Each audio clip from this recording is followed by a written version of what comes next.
Amerika Birleşik Devletleri'nin Uluslararası Dini Özgürlükler Komisyonu üyesi Uygur İnsan Hakları Projesi Yönetim Kurulu Başkanı Nuri Türkel, Time dergisi tarafından hazırlanan yılın en etkili 100 insanı arasına girdi.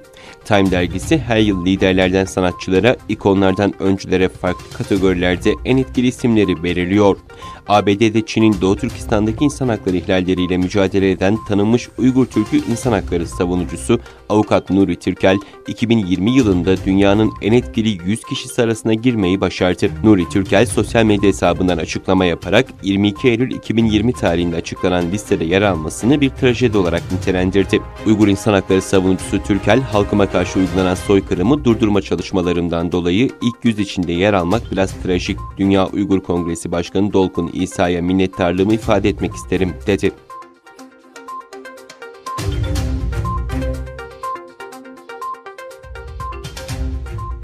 Cenevre'deki 45. İnsan Hakları Konseyi oturumu sırasında Birleşmiş Milletler önünde kırık sandalyede Uygur soykırımını durdurun konulu fotoğraf sergisi düzenlendi. Dünya Uygur Kongresi, Doğu Türkistan'daki hızla kötüleşen durumu vurgulamak için 3 günlük bir fotoğraf sergisi düzenledi. Uygur kurbanlarının resimleri uluslararası toplumu krizden haberdar etmek için sergilendi.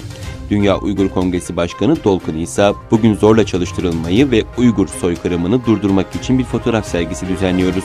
Burada 45. İnsan Hakları Konseyi oturumu devam ediyor. Bu fırsatı Uygur soykırımıyla ilgili farkındalık yaratmak ve uluslararası dikkat çekmek için kullanıyoruz, dedi.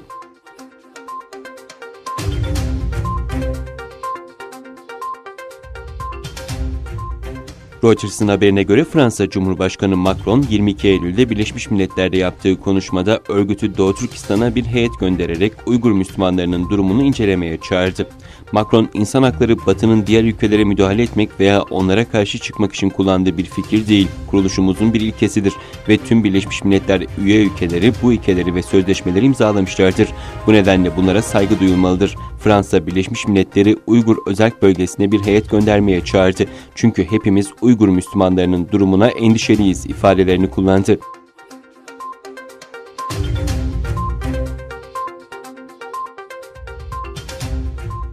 Dünyanın dört bir yanından bilim adamlarının bir araya gelmesiyle oluşan ve şu anda 1000'den fazla üyesi bulunan bir sivil toplum örgütü Dünya İmamlar Konseyi, dün resmi internet sitesinde Uygur alimlerden Turguncan Alavud'un ve Doktor Alimcan Buğdağ'ın danışma kuruluna katıldığını duyurdu. Mısır El Eser Üniversitesi mezunu olan Turguncan Alavud'un şu anda Dünya Uygur Kongresi Diyanet İşleri Başkanı ve Doğu Türkistan Alimler Birliği Başkan Yardımcılığı görevini yürütüyor.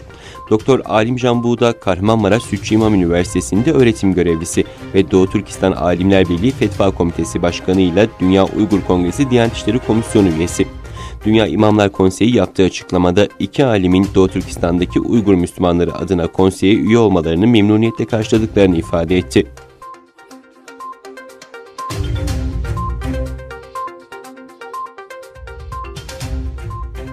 Avustralya'nın Tazmanya eyaletinin Macquarie Heads bölgesinde sığ sularda mahsur kalan yaklaşık 470 balinadan 70'inin kurtarıldığı ancak 380'inin telef olduğu açıklandı. Tazmanya Parklar ve Yaban Hayat Hizmetleri Müdürü Nick Deca düzenlediği basın toplantısında 4. gününe giren balinaları kurtarma operasyonundaki girişimlerle ilgili açıklamada bulundu. Devam eden çalışmalarda sığ sularda kumlara saplanan 70 balinanın kurtarılarak başarıyla denize döndürüldüğünü ancak 380 balinanın kurtarılamadığını aktaran Deca, 20 balinanın bugün serbest bırakılacak kadar güçlü göründüğünü söyledi. Macquarie Heads bölgesinde sığ sularda mahsur kaldığı belirlenen 270 balinayı kurtarma çalışmaları sürerken dün bölgeye yaklaşık 7 ila 10 kilometre uzaklıkta 200 balinanın daha karaya oturduğu açıklanmıştı.